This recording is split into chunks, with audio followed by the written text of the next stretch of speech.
साथियों नमस्कार, धर्म जीवन चैनल में फिर एक बार आपका स्वागत।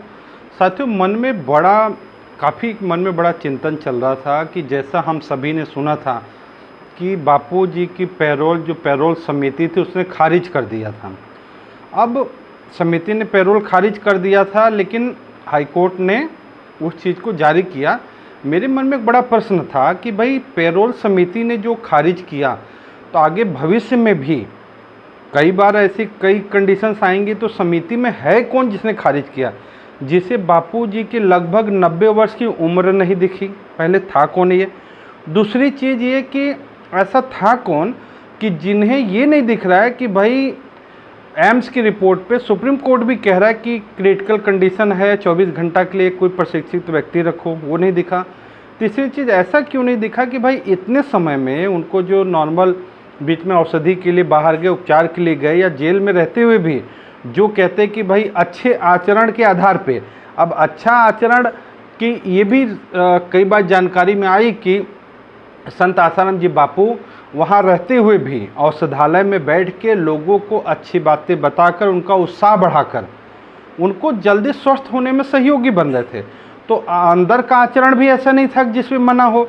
जब इलाज के लिए बाहर निकले, ऐसा कोई भी कानूनी रूप से ऐसा कोई काम नहीं हुआ या उनके भक्तों द्वारा कानून व्यवस्था को बिगाड़ने का कुछ काम नहीं हुआ। उसके बाद भी एक लगभग 90 वर्षीय, हम अगर और सब न करें, एक व्यवहारिक बात करें तो 90 वर्षीय व्यक्ति की पैरोल खारिज करी किसने, क्यों करी? अगर आज खारिज किए हैं तो आगे भी हर चीज़ में अड़ंगा लगाएंगे। इनकी विचारधारा क्या थी और ये लोग क्यों खारिज किए? अब इसमें मैंने उसकी जानकारी जो निकाली, अब इसमें एक चीज़ है कि जो लोग हैं उनका नाम तो कानूनी रूप के कारण मैं जाहिर नहीं करूंगा कि कौन कौन व्यक्ति उस पद पे हैं, लेकिन कौन कौन पद पे हैं उनका क्या है आप उसे समझ जाएंगे कि क्यों खारिज करी, खारिज करने वाले कौन थे। क्योंकि आज इतने सालों से सिर्फ खारिज वाला खेल चल रहा है। अगर हम देखें तो भाई रेगुलर बेल खारिज हो रही है, केस खारिज करने वाली बात आई कि भाई सब कुछ आधारहीन है, झूठा है, फिर वहाँ खारिज हो रही है। तो भाई खारिज करने में आखिर लोग लगे कौन है, क्यों लगे हैं? इसमें देखिए जो ये पैरोल समिति में ये मुख्य लोग कौन है, नाम नहीं बताऊंगा लेकिन पद देख के चलिए। पहले तो इसमें है पहला जिला कलेक्टर और जिला मजिस्ट्रेट जो जोधपुर के हैं, मजिस्ट्रेट जोधपुर के, ये अध्यक्ष होंगे ये समिति के। और इस समिति की कमान मुख्य रूप से जिला कलेक्टर के पास होती है। उनकी अध्यक्षता में ही बैठक आयोजित करके अंतिम प्रशासनिक निर्णय लिया जाता। कौन? जिला कलेक्टर जोधपुर, ठीक है, ये अध्यक्ष होते हैं इसके। आगे बढ़ते हैं। दूसरा पुलिस कमिश्नर, जिला पुलिस अधीक्षक जोधपुर के जो हैं ये सदस्य होते हैं इस कमेटी के। वो कानून व्यवस्था और सुरक्षा की रिपोर्ट ही पुलिस तैयार करती, कानून व्यवस्था सुरक्षा की रिपोर्ट पुलिस तैयार करती है। इस मामले में पुलिस ने ही आसाराम बापू के बाहर आने पर समर्थकों की भीड़ जुटने और फरार होने की आशंका जताकर कड़ी आपत्ति दर्ज कराई थी। सुनो आप, मतलब इतना वर्ष हो गया बापू के रहते फरार नहीं हुए, तो ये जो पुलिस कमिश्नर हैं इनका जो भी नाम है वो चीज़ को मैं आगे नहीं बोल रहा हूँ। पुलिस कमिश्नर जो पुलिस अधीक्षक जोधपुर हैं, इन्होंने ही ये रिपोर्ट पुलिस की तैयार करी थी कि इस मामले में कि बाहर आने पर समर्थकों की भीड़ जुटने और फरार होने का आशंका दर्ज कराई थी। समर्थकों की भीड़ जुटने का तो बहुत बढ़िया इन्होंने एक ऑप्शन बना रखा है। इतने बड़े बड़े राजनेता और अपराधी और ये बड़े बड़े लोग जिस दिन जेल से निकलते हैं ना, तो दिखाते हैं मीडिया पे कि पूरे गाड़ियों की लाइन लगी, समर्थकों की भीड़ लगी है। तब कानून व्यवस्था को आंख से नहीं दिखता है। यहाँ अगर संत निकले, कोई भक्त हाथ जोड़ के बाहर खड़ा है हाथ जोड़ के, तो समर्थकों की भीड़ उन्हें लगती है। और मुझे लगता है कि व्यवहारिक रूप से भी जो बापूजी के मानने वाले व्यक्ति इन चीज़ों को बड़ी गहराई से ध्यान भी रखें। बहुत हमें अपना भावना में और दिखावा में ये नहीं कि वो चीज़ को, पीछे भी मैंने इस चीज़ को कहा था, ये आप समझो जो चीज़ ये, क्योंकि केवल एक दिन की बात नहीं है, आगे हर जगह अड़ंगा क्यों लग रहा है, कौन लोग हैं, इसके बारे में जानना जरूरी था। तीसरा, इसमें जोधपुर सेंट्रल जेल के अधीक्षक जो जेल सुप्रिटेंडेंट जो सदस्य हैं इसके, चूँकि बापूजी जोधपुर जेल में हैं, सजा काट रहे, इसलिए जेल अधीक्षक कैदी के जेल रिकॉर्ड और स्वास्थ्य और व्यवहार का ब्यौरा लेकर समिति में शामिल हुए थे। ठीक है, अब एक बात समझो, ये अगर जेल सुपरिटेंडेंट का शायद अगर मैं से भूल ना हो तो पीछे एक बात आई थी जब अचानक में बापूजी को जाना पड़ा तो उनको रहने के लिए आवास और सुविधा, गर्मी में सुविधा देने से मना कर दिया गया था, उनको आश्रम को भोजन देने से मना कर दिया गया था। ये जो चीज़ें थे, क्या यही सुपरिटेंडेंट साहब के अधिकार क्षेत्र में था? यही थे जो इन चीज़ों को मना किए थे, जो बड़े मुश्किल से ये चीज़ें 24 घंटे 48 घंटे बाद उपलब्ध कराई गई।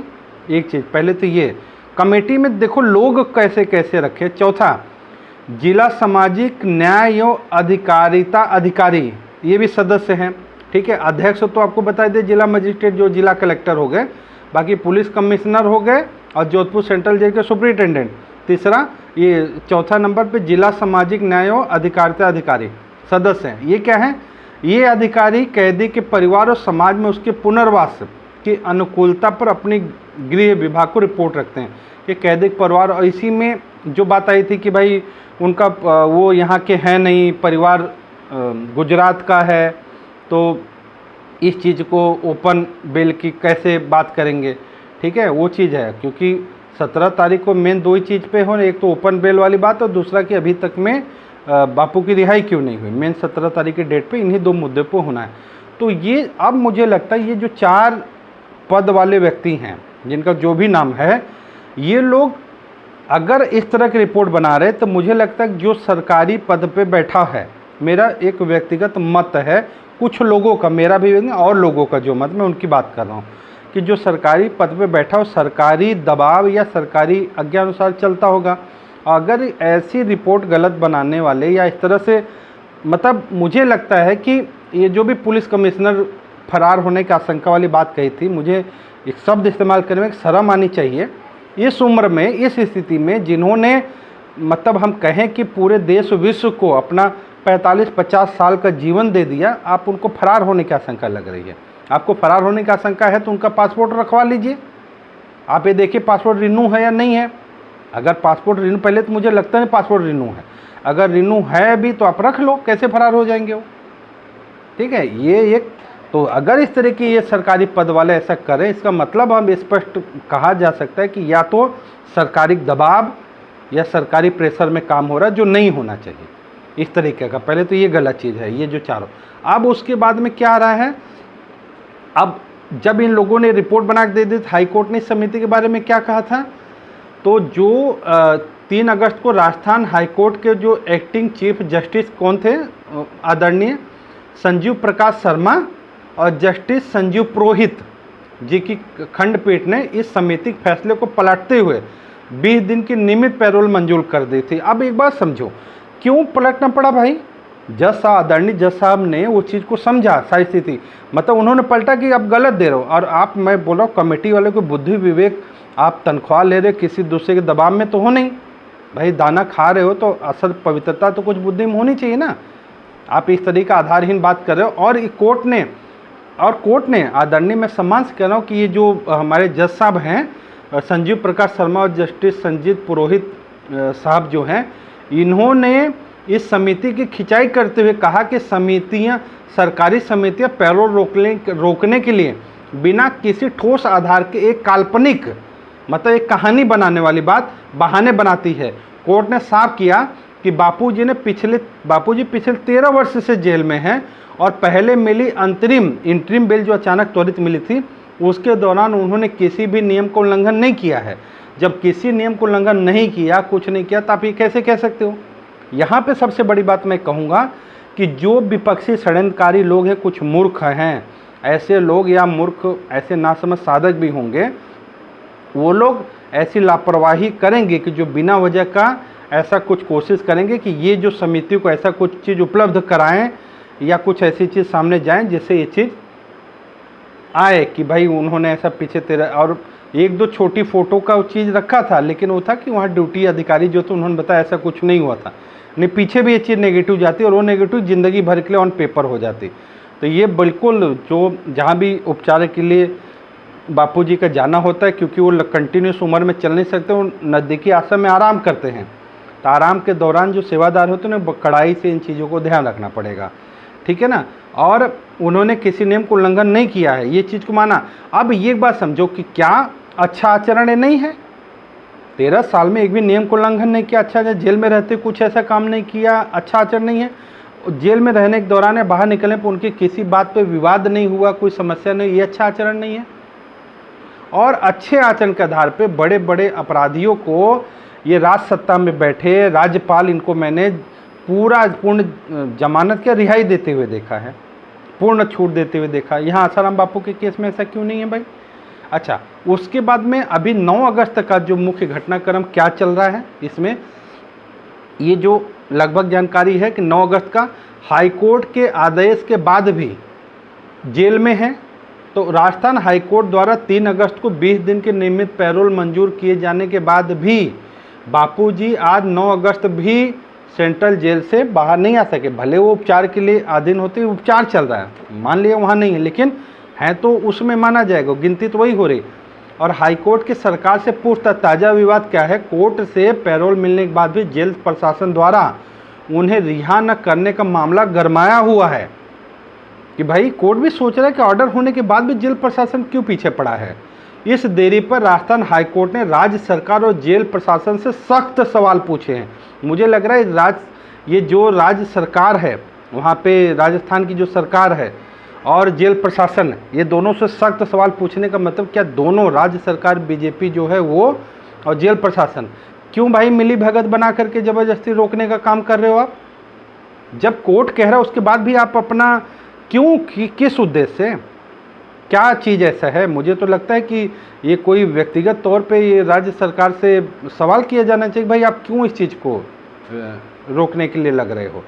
और राज्य सरकार सख्त सवाल पूछे है कि आदेश के बावजूद अब तक रिहाई की प्रक्रिया क्यों पूरी नहीं की गई। वर्तमान स्थिति क्या है? पहली चीज़, अभी की स्थिति क्या जारी है?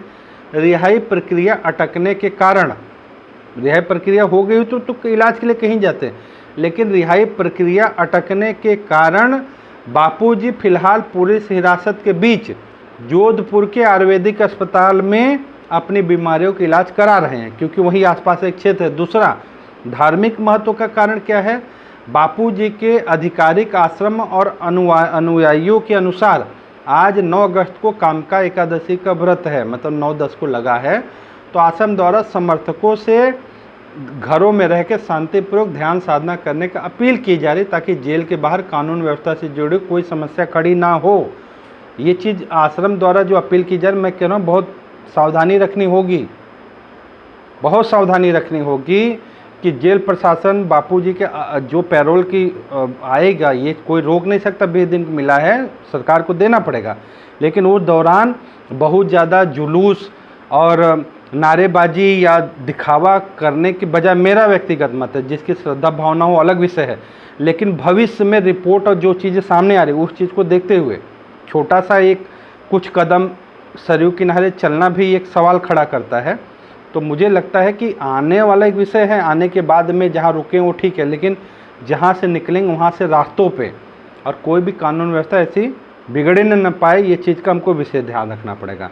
ठीक है, कोई समस्या खड़ो, ये आश्रम द्वारा भी इस चीज़ को कहा जा रहा है। अब 17 जो अगस्त का जो है उसमें हाईकोर्ट द्वारा पूरे मामले में रिहाई की देरी और खुली जेल में ट्रांसफ़र करने की याचिका पर अगली बड़ी सुनवाई 17 अगस्त को करेगा, क्योंकि मेन चीज़ है कि खुली जेल में ट्रांसफ़र करने की याचिका लगाई है, तो फिर ये पुलिस, ये बंधन, यहाँ रहने की आवश्यकता नहीं होगी, जहाँ भी उपचार हिसाब रहेंगे उसकी जानकारी मिल जाया करेगी, लेकिन ये पुलिस की कस्टडी और ये सब चीज़ों का झमेला नहीं रहेगा।